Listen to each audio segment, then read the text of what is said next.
에두아르드는요, 브라질의 헬스 트레이너로 자신과 취미도 종교도 똑 닮은 사업가 산드라를 만나서 사랑에 빠졌습니다. 이런 거 중요해요. 그러니까 취미 혹은 종교 같은 게 비슷해야 접점이 만들어지고 빨리 친해지고 그렇죠. 공유할 수 있는 게 많아지잖아요. 중요하죠. 맞아요. 예. 운동이 취미. 예, 몸 좋죠. 둘 다. 진짜 건강하다 둘 다. 두 사람은 함께 SNS 일상도 공유하고 운동법도 소개하고 수십만 명의 팔로워를 거느린 인플루언서로 유명세를 얻습니다.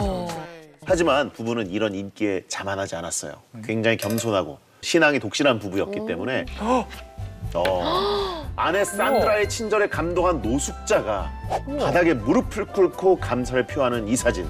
브라질 누리꾼들에게 엄청난 감동을 안겨줬습니다. 얼마나 감동을 받았으면. 그러니까. 이러던 부부에게 비극이 닥친 건 2022년 3월 9일 야심한 밤이었습니다. 시어머님과 함께 교회를 간 아내 산드라가 돌아오질 않는 겁니다. 아내만? 네. 예배를 마치고 시어머니와 헤어진 게 아내의 마지막 모습이었고 남편 에두아르드는 뭔가 불길한 예감이 들었습니다. 아내를 찾아서 골목골목을 샅샅이 뒤졌는데 저 멀리서 아내의 그 흰색 차량이 딱 서 있었습니다. 그래서 저 차다. 산드라 하고 갔더니 어렴풋이 실루엣이 산드라가 맞았습니다. 그런데 차량은 격하게 요동치고 있었습니다.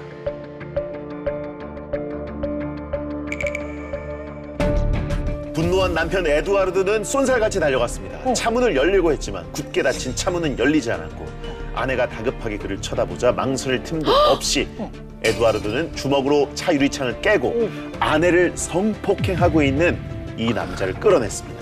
이 남자는 심지어 빨개 벗고 있었어요. 아 요동치는 게 성범죄 현장이었구나. 지금 아내가 피해자로 지금. 그렇죠. 눈 돌아가죠. 그럼요. 이성을 잃고 에두아르드는 남자를 무자비하게 구타하기 시작합니다. 쓰러져 움직이지 못하는 남자를 향해서 다시 발길질을 이어가는 에두아르드. 근데 아내는 너무 놀란 나머지 무릎을 꿇고 엎드려서 그만 멈추라고 남편에게 간청합니다. 여보 그만해. 그러다 죽겠어. 사람 잡겠어. 아내는 온몸으로 매달려서 남편을 말립니다. 다행히 경찰이 바로 도착하면서 노숙자는 현장에서 체포됐는데 그런데 경찰서에서 상황은 대반전이 됩니다. 일단 벌거벗은 채로 흠씬 두들겨 맞았던 남자의 이름은 지발두, 48세의 노숙자였습니다. 그날도 노숙자가 정처 없이 거리를 그냥 떠돌고 있었는데 흰 차가 갑자기 옆에 서더니 창문이 스르륵 내려가고 자신을 불렀어요. 저기요. 그리고 산드라가 노숙자에게 차에 타라고 권유를 했다고 합니다. Ela disse, eu quero namorar com você. Eu falei, moça, talvez você não está entendendo direito. E olha bem para mim e olha para você. Eu sou morador de rua. Eu sou morador de rua. Ela falou, não, eu quero só namorar com você, não ligo para isso. 노숙자를 꼬신 거예요, 산드라가. 그렇게 그날 밤 둘은 산드라가 직접 운전한 차를 타고 골목가로 이동해서 합의하에 성관계를 맺었다고 주장했는데 이거 어떻게 들리세요? 아니 불륜도 아니고 너무 이해가 안 되는 진술인데요? 이거는 산드라 쪽 얘기도 들어봐야 될 것 같아요. 이건 예. 그냥 한쪽 진술이잖아요. 그렇죠. 네. 산드라의 진술은 좀 다릅니다. 그날 밤 이 노숙자가 혹시 돈이 있냐면서 자신에게 구걸을 했더라는 겁니다. 그때 마침 남편이 선물해준 성경책이 떠올랐고 노숙자를 차에 타라고 해서 성경책을 함께 읽으면서 기도를 또 올렸대요. 가만히 노숙자를 쳐다보던 산드라는 노숙자에게서 하나님과 남편의 형상을 느꼈다고 합니다. 예? 그 순간 노숙자를 도우라는 하나님의 메시지가 느껴졌고요. 그래서 노숙자와 성관계를 맺게 됐다.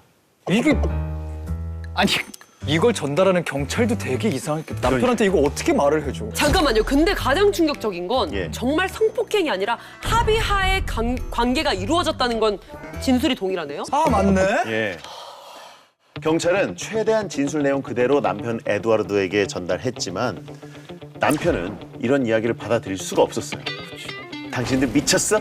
내가 두 눈으로 똑똑히 봤어. 저놈이 내 아내를 성폭행하고 있었다고. 당장 구속시켜! 에두아르도는 불같이 화를 냈지만 경찰은 3명 모두 그냥 귀가 조치시켰습니다. 이 엄청난 충격이 가라앉기도 전에 엎친 데 덮친 격으로 이 부부가 굉장히 유명 인플루언서였잖아요. 그러니까 어떤 일이 벌어졌냐면 부부의 SNS에 온갖 조롱과 비난 댓글이 쏟아졌고 결국 부부는 SNS 계정을 폐쇄해야만 했습니다. 그래도 사람들의 조롱이 멈추지 않자 남편 에두아르드는 다시 계정을 만들어서 본인들의 입장을 밝혔습니다. E diante disso, vejo que os fatos têm sido transmitidos de maneira errônea por ambas as partes, sendo que no momento o que deveria estar preocupado é a saúde dela, até porque a mesma se encontra internada. Mediante a isso, eu venho pedir, né? 당시 아내 산드라가 조울증을 좀 앓고 있었기 때문에 남편 입장에서는 우리 아내가 정상적인 판단을 할 수 없는 상황이었다 이렇게 얘기를 한 거예요. 그녀는 그날 밤 무슨 일이 벌어졌는지 자신이 뭐라고 진술했는지 제대로 기억도 하지 못한다라고 말합니다. 이 부부와 지발두의 법정 공방만 계속되고 있는데 진실은 뭐 하늘만이 아시지 않을까. 노숙자 지발두는 어떻게 지내고 있는 거예요?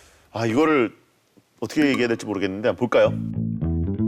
네? 그야말로 인생 역전을 했어요. 노숙자였던 지발두는 각종 방송 출연과 인플루언서 활동을 하면서 부와 명성을 또 거머쥐고 이제는 노숙자 쉼터를 떠나서 호텔에서 거주하고 있습니다. 팔로워가 75만이요 지금. 애인도 생겼습니다.